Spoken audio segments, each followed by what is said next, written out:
কম উপকরণ আর কম সময়ে একদম যদি মিষ্টি খেতে ইচ্ছা করে ঝটপট এই মিহিদানা রেসিপিটি ট্রাই করতে পারেন। নমস্কার বন্ধুরা, কাজল ভিলেজ কিচেনে সকলকে স্বাগত জানাই। রোজকার মতো আজও রান্নাঘরে চলে এলাম। আজকের রেসিপি প্রথম থেকে লাস্ট পর্যন্ত দেখতে থাকুন, আশা করছি ভীষণ ভালো লাগবে। তো চলুন তাহলে শুরু করা। তো এখানে দেখতে পাচ্ছ মিহিদানা রেডি করার জন্য আমি নিয়ে নিয়েছি এখানে বেসন তো এমনি কম বেশি সবার বাড়িতেই থাকে। তো এখানে নিয়ে নেবো একটা বাটির মধ্যে একটা ছাঁকনি নিয়ে নেব। এই চালনি দিয়ে ছেঁকে নিলে পরে তাহলে কিন্তু দানাগুলো কিন্তু একদম বেরিয়ে যাবে। তো যে কোনো একটা বাটি মেপে বা যে কোনো গ্লাস অথবা কাপ মেপে কিন্তু সমস্ত উপকরণগুলো নিয়ে নেবে, তাহলে কিন্তু বেশ ভালো হবে। আর খুব বেশি কিন্তু এতে উপকরণ লাগে না, মাত্র দুটো উপকরণ দিয়ে কিন্তু আমরা বোঁদে বা মিহিদানা খুব সহজেই এইভাবে দেখবে রেডি করে নিতে পারি। তো এখানে এক বাটি নিয়েছিলাম, আমি আরও হাফ বাটি নিয়ে নিলাম বেসন। এবারে সমস্ত বেসনগুলোকে খুব ভালো করে এই বাটির মধ্যে আগে চেলে নেব। চেলে নিলে একদম কোনো দানা থাকবে না। তো এখানে দেখতে পাচ্ছ আমি সমস্ত বেসনটাকেই চেলে নিলাম। আর কত দানা পড়েছে দেখো। এই দানাগুলোকে কিন্তু ফেলে দিতে হবে। যদি আমরা সমস্তগুলো কিন্তু এইভাবে চেলে নিই তাহলে কিন্তু গোলাটা কিন্তু ভালো হবে না। তখন কিন্তু যখন রেডি করব তখন কিন্তু একদম বোঁদেগুলো ভালো হবে না বা মিহিদানাগুলো। এবারে দেব স্বাদ মতো লবণ বা মাপ মতো লবণ দিলে মিষ্টির টেস্টটা কিন্তু দারুণভাবে একদম ভালো হয়। এবারে উপকরণটা মিশিয়ে নেব খুব ভালো করে বেসনের সঙ্গে। যেহেতু এখন পুজোর সময়, এখন দেখবে মিষ্টি খেতে কিন্তু কম বেশি সবাইরই ইচ্ছা করে। আর এরকম বেসন দিয়ে কিন্তু আমরা অনেক রকমেরই মিষ্টি রেডি করে নিতে পারি, একদম মুখের স্বাদ চেঞ্জ করার মতো। এবারে যেই বাটি মেপে আমি বেসন নিয়েছিলাম সেই বাটি মেপেই দিয়ে দেব জল। আগে দিয়ে দিচ্ছি এক বাটি জল। তো আমি আরও হাফ বাটি দিয়ে দিলাম। যদি মনে হয় এর মধ্যে জল লাগবে তবেই কিন্তু জলের ব্যবহার করব, না হলে কিন্তু করব না। আর 1.5 বাটি বেসনের জন্য কিন্তু 1.5 বাটি জল লাগবে।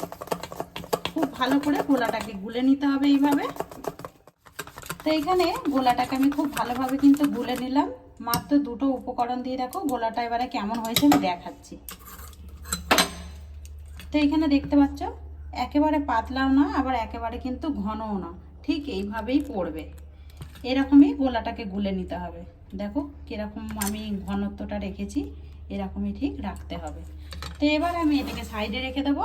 এখানে নিয়েছি আমি একটা গিলাস। এবারে বোঁদে মিহিদানা ভাজার জন্য এখানে আমি এরকম প্লাস্টিক নিয়েছি। তোমরা কিন্তু চাইলে এখানে তেলের প্লাস্টিক অথবা লবণের প্লাস্টিকও নিতে পারো। একটু ক্যারাতে করে নিয়ে নেবে, দেখবে একেবারেই হয়ে যাবে। এবারে এর মধ্যে আমি সমস্ত গোলাটাকেই ঢেলে দেবো। এতে করে কিন্তু বোঁদেগুলো ভাজতে সুবিধা হবে। যদি এর মধ্যে বোঁদে অথবা মিহিদানাও যদি করো দেখবে একদম খুব সহজেই কিন্তু হয়ে যাবে। আমি অনেকটাই বেশ গোলা ঢেলে নিলাম। এবারে এখানে একটা গার্ডার দিয়ে আমি খুব ভালো করে মুড়ে দেবো। আমি খুব ভালো করে কিন্তু একটা প্লাস্টিকের মধ্যে ভরে নিয়ে দেখো গার্ডার মেরে নিয়েছি। এবারে অপর দিকে দেখতে পাচ্ছ আমি সাদা তেল কিন্তু গরম হতে বসিয়ে দিয়েছি। তেলটা দেখে নেব পারফেক্টভাবে ঠিক গরম হয়েছে কিনা। তার জন্য সামান্য একটু আমি গোলা এইভাবে একটু দিয়ে দিলাম। এই দেখো তেলের মধ্যে দেবার মাছতে কিন্তু কত সুন্দরভাবে দেখো একদম ভেসে উঠেছে। তার মানে কিন্তু একদম রেডি হয়ে গেছে আমাদের বোঁদে বা মিহিদানা রেডি করার জন্য। তো যদি বোঁদে রেডি করো তাহলে সেই ক্ষেত্রে কিন্তু আমি বলে দেব, আমি যেহেতু মিহিদানা করছি একদম একটু ছোট ছোট হয়। তো এবারে এই যে প্লাস্টিকের মধ্যে আমি ভরে নিয়েছি, সামান্য একটু এভাবে কাঁচি দিয়ে একটু কেটে নেব। খুব সামান্য একটু কেটে নেব। কেটে নেবার পরে তেলের মধ্যে শুধু এইভাবে ধরে থাকলেই দেখবে আপনি আপ কিন্তু এইভাবে পড়তে থাকবে। ঠিক যেরকম আমরা মিহিদানা ভাজছি দেখো কত সুন্দরভাবে কিন্তু পড়তে আছে তেলের মধ্যে। আর এই সময় কিন্তু গ্যাসটাকে আমি আস্তে করে দেবো। আর কিছু করার দরকার নেই, শুধু জাস্ট এইভাবে ধরে থাকলে কিন্তু একেবারেই ছোট ছোট আমাদের মিহিদানা রেডি হয়ে যাবে। এবারে বেশ কিছুটা আমি এর মধ্যে কিন্তু দিয়ে দিয়েছি। এবারে এটাকে সরিয়ে নেব। আর দেবার মাত্রেই দেখো কত সুন্দর রং এসে গেছে। সমস্তটাকেই ছেঁকে কিন্তু তুলে নেব। সম্পূর্ণটাকে একটু তেল ছেঁকে এভাবে আমি থালার মধ্যে নিয়ে নেব। আর এই দেখো কত সুন্দর হয়েছে দেখো। এইগুলো যেমন করতে সহজ তেমন কিন্তু খুব তাড়াতাড়ি যদি মিষ্টি খেতে ইচ্ছে করে খুব সহজেই কিন্তু তোমরা বাড়িতে এইভাবেই রেডি করে নিতে পারবে। সমস্তগুলোকে আমি একইভাবে ভেজে ফিরে আসছি। সমস্ত মিহিদানাগুলোকেই আমি ভেজে নিয়ে ফিরে এলাম। আর এই দেখো কতটা সহজ আর কতটা কম উপকরণ দিয়ে কিন্তু আমরা বেশ অনেকটাই ভেজে নিয়েছি। অপরদিকে আমি আবারও একটা কড়া গরম হতে বসিয়েছি। কড়ার মধ্যে দিয়ে দেবো আমি যতটা বেসন নিয়েছিলাম সেরকমই অনুযায়ী বাটি নিয়েছি, সেই 1.5 বাটি মেপেই আমি চিনি দিয়ে দেবো। তো প্রথমে দিয়ে দিলাম এখানে 1 বাটি, তো এখানে আরও হাফ বাটি দিয়ে দেবো চিনি। তো এখানে আমি আরও হাফ বাটি নিয়ে নিলাম চিনি। এবারে দিয়ে দেবো এখানে দেখো 3টে এলাচ নিয়েছি। এলাচগুলোকে একটু মুখটা ফাটিয়ে আমি দিয়ে দেবো এর মধ্যে। এতে করে কিন্তু মিহিদানার টেস্টটা কিন্তু বেশ দারুণ আসবে।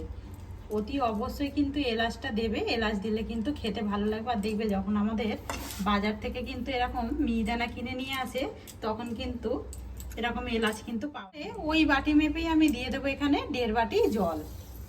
তো আগেই বলেছিলাম না, মাপটা কিন্তু একদম সমান সমান রাখতে হবে, তাহলে কিন্তু মিহিদানার মাপ একদম ঠিক হবে। মিহিদানা করো বা বোঁদে কিন্তু একই মাপের এরকমই হবে। সমস্ত উপকরণগুলোকে একটু জলের সঙ্গে আগে একটু মিশিয়ে নেব। দিয়ে দেবো সামান্য একটু ফুড কালার। ফুড কালার দিলে পরে কিন্তু মিহিদানার টেস্টটা দারুণ আসবে, আর রঙটাও কিন্তু বেশ দেখতে সুন্দর লাগবে। তো সামান্য একটু দিয়ে দিলাম আমি ফুড কালার। ফুড কালার চাইলে তোমরা কিন্তু এটা বাদ দিয়েও দিতে পারো। সমস্ত উপকরণগুলোকে দিয়ে আমি বেশ খুব ভালো করে মিশিয়ে নিলাম। এবারে একটা পাতলা করে চিনির শিরা রেডি করে নেব। একদম এইখানে 1 তার 2 তার এইসব কোনো কিছুই করার দরকার নেই, শুধুমাত্র চিনিটাকে গলানোর অপেক্ষায় থাকতে হবে। এইখানে একদম সুন্দরভাবে কিন্তু চিনি শিরাটা দেখো ফুটে উঠেছে, আর এইদিকে চিনিটাও কিন্তু একদম গলে গেছে। এইভাবে কিন্তু সুন্দর করে চিনি শিরাটাকে এইভাবে একটু ফুটিয়ে নিতে হবে। এবারে আমি যে মিহিদানাগুলো ভেজে রেখেছিলাম এইগুলো সমস্তটাই আমি চিনি শিরার মধ্যে দিয়ে দেব। সমস্তটাই কিন্তু আমি দিয়ে দিলাম এই চিনি শিরার মধ্যে মিহিদানাগুলো। এবারে খুব ভালো করে মিশিয়ে নেব। এখানে খুব ভালো করে দেখতে পাচ্ছ একদম ফুটে উঠেছে। এই সময় গ্যাসটাকে আমি একদম আস্তে করে দেব। আস্তে করে দিয়ে এইভাবে মেশানো হয়ে গেলে আমি এবারে এটাকে অফ করে দেব। অফ করে এখন রেখে দেব ঠান্ডা হওয়ার জন্য। তো এখানে দেখতে পাচ্ছ ঢাকাটা কিন্তু খুলেছি, আর দেখো একদম মিহিদানাগুলো কিন্তু দোকানের মতোই হয়েছে, যেমনই রসে ভরা একদম সুন্দর। দেখো খেতে কিন্তু ভীষণই দারুণ লাগবে। এখন দেখো সামনে রয়েছে দুর্গাপুজো, কালী পুজো, ভাইফোঁটা। আমরা কিন্তু খুব সহজে এরকম কিন্তু সামান্য 2টো উপকরণ দিয়েই রেডি করে নিতে পারি। তো বন্ধুরা আজকের রেসিপি আপনাদের কীরকম লাগলো অতি অবশ্যই কমেন্ট করে জানাবেন। সামান্য কয়েকটা উপকরণ দিয়ে একদম দেখুন কত সুন্দর একটা মিষ্টি রেডি হয়ে গেল। যদি আজকের এই রেসিপি ভালো লেগে থাকে একটা লাইক করে দিয়ে এইভাবে আমার পাশে থাকবেন, আমাকে সাপোর্ট করবেন। আমার এরকম নিত্য নতুন রান্নার জন্য পাশে থাকা বেল আইকনটি প্রেস করবেন। সবাই ভালো থাকবেন, সুস্থ থাকবেন। ধন্যবাদ। আবারও কোনো নতুন রেসিপি নিয়ে ফিরে আসবো। আজকের মতো এই পর্যন্ত।